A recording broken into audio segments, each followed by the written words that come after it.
Let's move there to the big Senate leadership fight. So there's like a big war going on right now over who should be the next GOP leader in the Senate. Mitch McConnell is retiring and stepping down from leader. And so the three candidates are Rick Scott, John Thune, and John Cornyn. So John Thune and John Cornyn are more establishment types. They were already number 2 and number 3 in the Republican conference. Rick Scott has become like a MAGA rallying cry. So let's put this up there on the screen, for example, from Tucker Carlson, the most prominent to tweet this out. He says, "What the hell is going on in the U.S. Senate? Hours after Trump wins the most conclusive mandate in 40 years, Mitch McConnell has engineered a coup against his agenda by calling early leadership elections. 2 of the 3 candidates hate Trump and what he ran on. One of them, John Cornyn, is an angry liberal whose politics are indistinguishable from Liz Cheney's. The election is Wednesday. It's by secret ballot, and it will determine whether or not the new administration succeeds. Rick Scott of Florida is the only candidate who agrees with Donald Trump. Call your senator and demand a public endorsement of Rick Scott. Don't let McConnell get away with it again." That is honestly the big question, is why Rick Scott? And I gotta be honest, I don't get it at all. For example, because Rick Scott was the guy who was in charge of the Senate leadership campaign, what is it, the NRSC? He was the head of the NRSC in 2022, which was a disaster. Remember, he went to the Amalfi Coast on a yacht? He put out that whole like policy blueprint that called for Medicare and Social Security to be sunsetted every, 3 years and have to be revoted. Which the Biden campaign ran on and was a huge boon. Remember, whenever Biden gave the only, frankly, good speech he gave as president, whenever he was giving his State of the Union, and he was like, "Oh, so you agree we're not going to cut Social Security?" Got it, right? No, it was a real albatross around Republicans' necks. It was a huge problem. Democrats across the country ran on that plan because when you have the guy who's running the Republican campaign putting out like, "Hey, we're going to get rid of Medicare in a couple years," that's such a slam dunk. Right. So and everybody was furious with him. Like political acumen, I guess we would say. I don't get it. I mean, I'm assuming there must have just been some behind-the-scenes deal with Trump and Rick Scott where Rick was basically like, "Yes, sir, I'll do whatever you want," whereas John Thune and Cornyn, I'm not saying they won't do it, but it's just different. Like, these guys are Washington creatures. They've been in office since George W. Bush. They've seen presidents come and go. They know how to slow shit down. They know how to do things if they need to obfuscate or to stop things from coming to the floor. And traditionally, this is something about the Senate as an institution. Traditionally, the Senate as an institution reveres its own independence. And so what they love more than anything is their ability to do and take as much time as they want to get what they see as important done, whether it be confirmation, legislation, etc. That's literally their role in the democratic process, and so it's understandable, but the Senate always chafes at presidential control. The other thing about, Rick Scott is last time I checked, and Michael Tracy flagged this, let's put this up there on the screen, Rick Scott is a freaking Ukraine mega hawk. I mean, quote from Tracy, "Rick Scott has consistently denounced the administration for not arming Ukraine aggressively enough. His argument is that Biden has imposed excessive constraints on Ukraine and their ability to defeat Russia. As Tracy says, I've interviewed Scott myself multiple times, and he's never been anything but consistent on the subject. So when MAGA's declared that Scott and Trump are in firm agreement, Ukraine would presumably have to be one of them, correct?" I mean, look, as usual with all of these, actual parsing the details is very inconvenient, but that's an important thing. In terms of Ukraine, that's one of those that Trump has made a flagship promise to end the war in Ukraine. He's spoken now with Vladimir Putin and with Zelensky. We'll maybe talk a little bit more about it tomorrow, but if he does end up approving more weapons to Ukraine and continuing this war and not bringing it to a close like he did with Afghanistan, despite his promise, that would be a huge betrayal, honestly, of a lot of the promises that he made. So open question, that Senate race is on Wednesday. It's actually by secret ballot, so that's kind of interesting. And also, the battle lines are very odd. So, I'm pretty sure Josh Hawley has not supported Rick Scott this time around, but... I mean, anytime in one of these bodies, you're going to have things that are non-ideological, that are just bersonal beefs. Yeah, there's beefs. Where so-and-so didn't respond to so you just don't know who's done a better job, making friends and being nicey nice with people. Well, see, that's one reason I think Rick Scott may have a problem, is he pissed a lot of people off last time because he ran against McConnell. Guy, yes, right? He's not particularly popular, at least as I understand it, within the conference. Thune and Cornyn, look, I don't agree with these guys on basically anything. They're as opposite as me as it gets. on like every subject, and even on America First. But there is a real bias in the Senate to just being around forever, knowing everybody, having everybody's phone number. They've been the whip and the number, whatever, the whip and the, what's the number, leader or something, for over a decade. So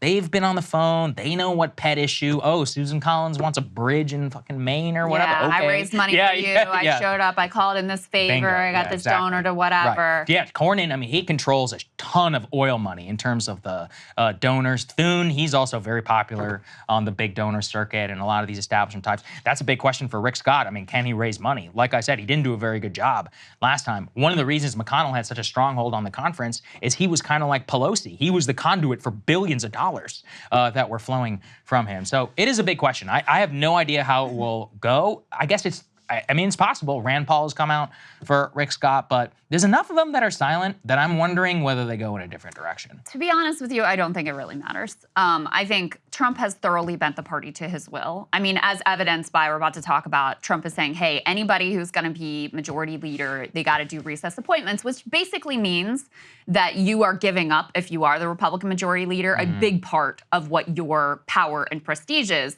which is to oversee these confirmation hearings. And all three of them instantly were like, yep, we'll do that, no problem. So I don't know that, I mean, I just think it's probably at this point a distinction that doesn't really make a difference. Yeah, They're going to do what Trump wants them to do because they see where the party is. Like, there is no room for bucking this man when he decides that he really wants something done. I guess the opposite case is that there are many things that Trump doesn't really engage on, and that's where perhaps it makes a difference, but I don't know that this fight is ultimately that important in my opinion. The case where it really matters is stuff like when Trump, remember, pressured Mitch McConnell to nuke the filibuster to get the border bill through, stuff like that, right? Where I think Thune and Cornyn would be much more an institutionalist and be like, we're not going to touch it. Whereas I think Scott, at least from what I can tell right now, I mean, clearly, like, he's made a deal with Trump and he's like, I'll do whatever you want. It'd be an interesting thing, though, actually, if he does. This would be the first Senate leader to really be in subservience to the president in a long time. You know, if we think, I'm trying to think back, I think it would have to be back in the Reagan era, maybe. It's been a while since you've had somebody totally in lockstep. Let's go to the next part here. Oh, yeah, this is John Thune. Everybody will love this. He was on CNBC, and he's like, you know, Trump, I think he needs to stay out of the race. He shouldn't endorse at all. Let's take a listen. Is President-elect Trump involved in, does he have a chosen preference in the Senate? Do you know? Senator, and will that come into play? I don't know that he does. I'm staying in regular contact with him and with his team. And, you know, obviously, if he wants to, he could exert a considerable amount of influence on that. But honestly, I think my preference would be, and I think it's probably in his best interest, to stay out of that. These Senate secret ballot elections are probably best left to senators, and he's got to work with all of us when it's all said and done. But whatever he decides to do, that's going to be his prerogative, as we know. But I think we're going to have that election next Wednesday, and we'll have a new leader.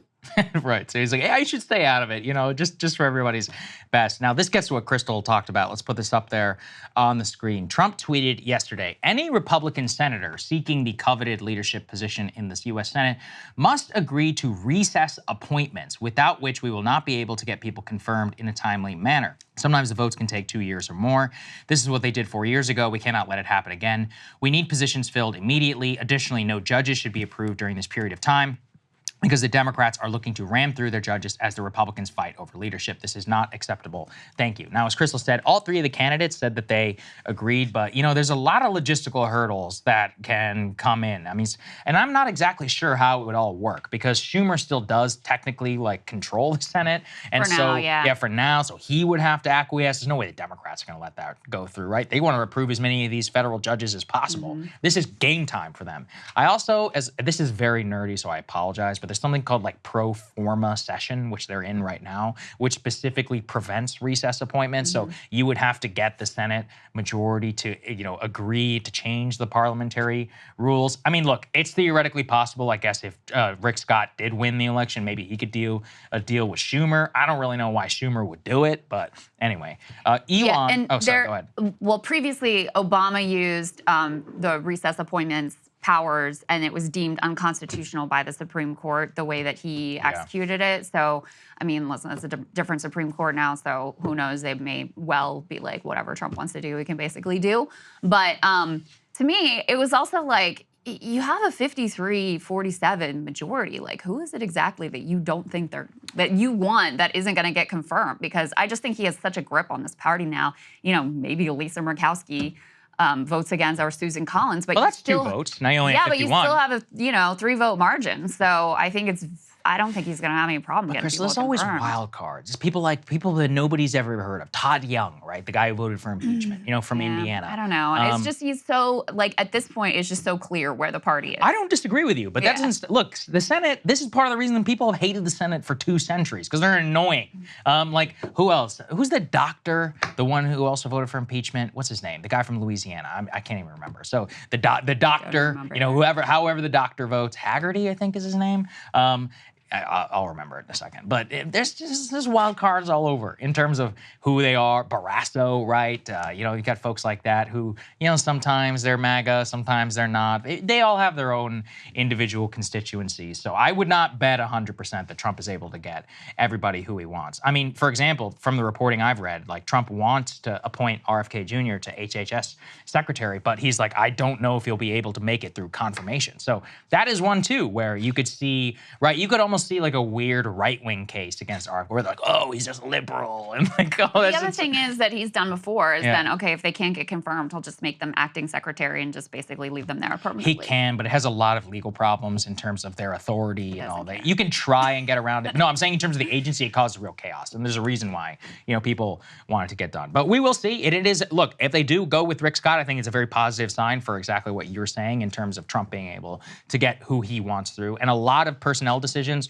will flow from that, and also will flow in terms of whether they do recess appointment or not, and all of that. So everybody stay tuned.